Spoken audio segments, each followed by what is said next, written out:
Suscríbete a nuestro canal y activa la campana de notificaciones.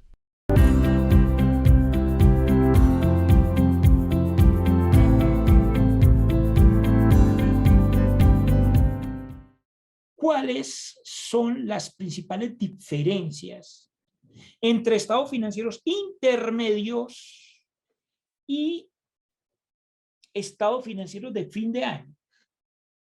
Ok, bueno, miremos algunas diferencias que tiene allí. Lo primero es que no son obligatorios cuando la empresa no cotiza en bolsa. Deme un segundo, corrijo aquí. O más bien, pongámoslo de otra manera, o sea, pongámoslo más, como experimentico, pongámoslo como más, pues como decirlo de otra manera. Solo son obligatorios cuando la empresa cotiza en bolsa, sí, eso es. Solo son obligatorios cuando la empresa cotiza en bolsa. O si lo obliga una autoridad. Es decir, si usted mira la NI 34, allí se lo dice. Dice, ahora, no debe confundirse con los reportes periódicos a la gerencia o a la superintendencia.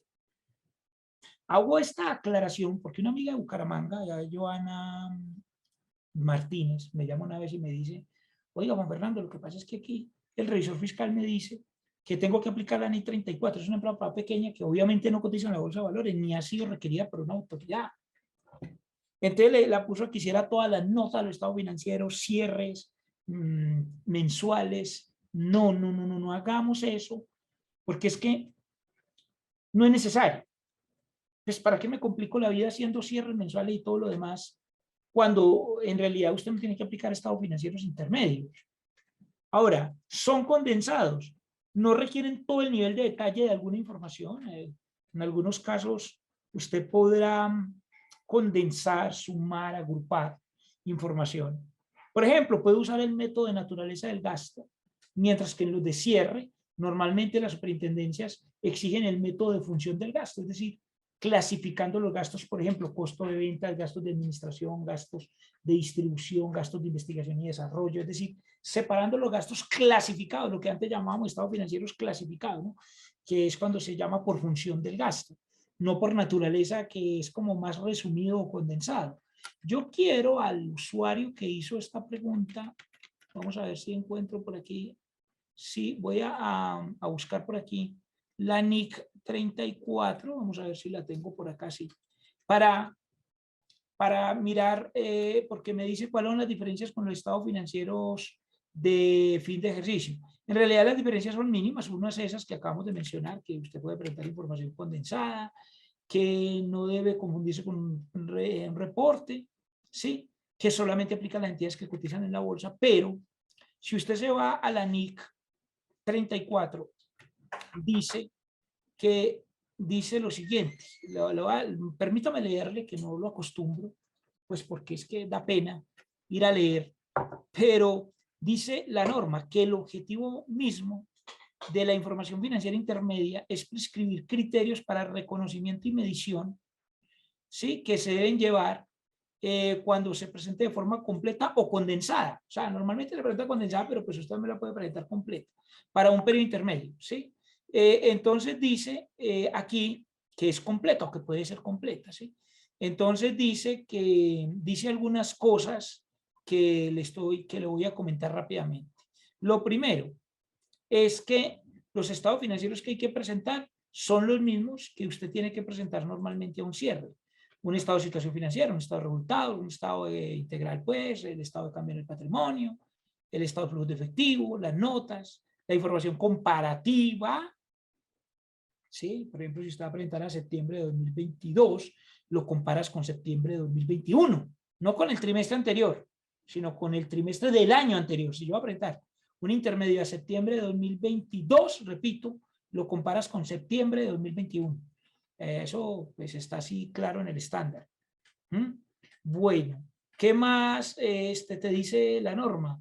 Que presentes, por ejemplo, el 7 dice, no hay ningún párrafo que prohíba, esto me gusta, o que desaconseje a las entidades publicar dentro de la información intermedia, ¿cierto? En lugar de estados financieros consolidados y las notas explicativas seleccionadas, aquí las notas son seleccionadas. Esta es otra diferencia con la NI con el cierre completo, y es que no te pide todas las revelaciones porque puedes que no todas estén disponibles. Entonces dice que el conjunto de estados financieros debe ser completo, que en ninguna parte se le prohíba o se le desaconseje presentar todo, ¿sí? Tampoco se prohíbe ni se desaconseja que se incluyan pues unas notas mínimas por lo menos, ¿no? Bueno, y digamos que acá, como para mirar temas interesantes de esta norma, es que la norma me dice que el contenido dice, si una entidad publica estados financieros intermedios, la forma y contenido debe cumplir con todo lo que dice la NI 1. Entonces, ¿qué pasa? Que finalmente las diferencias pues son mínimas. De pronto, uno lo que puede tener más bien en algunos casos es información hasta adicional, porque mire que el párrafo 10 le dice, deben incluirse partidas o notas adicionales, siempre que su omisión pueda llevar a estados financieros intermedios a malinterpretados. Claro, porque es que una información intermedia en algunos casos puede hasta confundir.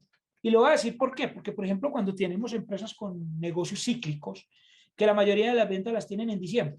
Entonces, está presentando un estado financiero a septiembre y usted muestra pérdidas. Pero resulta que al último trimestre es donde van a estar todas las ganancias, o al contrario, hay empresas que solamente venden en enero. Entonces, por eso aquí la NIC le dice, tenga cuidado, porque una de las diferencias entre los estados financieros completos, de cierre de año y los intermedios, es que hay casos donde usted va a tener que tener mucho cuidado con las notas, con las revelaciones, para revelar, por ejemplo, lo siguiente.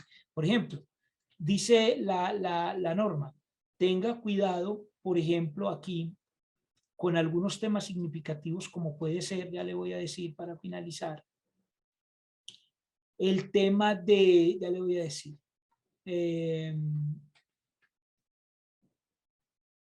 información a revelar adicional, está en el 15b.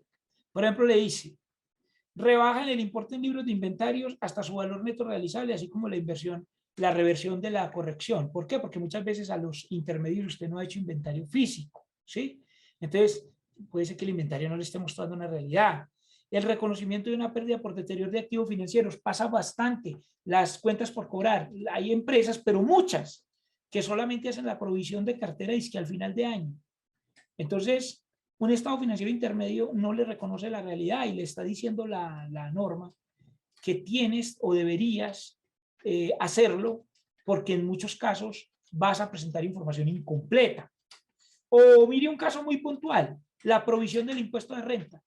En empresas como Seguros del Estado, que es una empresa que yo asesoro, que la acaba de comprar All Mutual, que es una aseguradora global, hay que proyectar el impuesto de renta mensual, por supuesto, pero si usted va a una empresa pequeña, pues no te encuentras estas cosas. Entonces, realmente, no es, las diferencias es que hay veces los intermedios, cuando habla de condensada la información, es que se pueden sumar rubros, pero a veces la información intermedia es más exigente que la del cierre, porque usted, por ejemplo, tiene que trimestralmente estar haciendo estimación, entonces tiene que, por ejemplo, ir a mirar el tema de los litigios, si hubo pagos de litigios, si hubo litigios nuevos, si hay provisiones, es decir, que te toca hacer todas las mismas mediciones que haces al cierre, pero a veces es mucho más complejo porque no se tiene toda la información, porque los flujos de información entre las áreas o entre las subsidiarias hacia la matriz normalmente son anuales. Entonces, hacer estados financieros intermedios, pues te va a hacer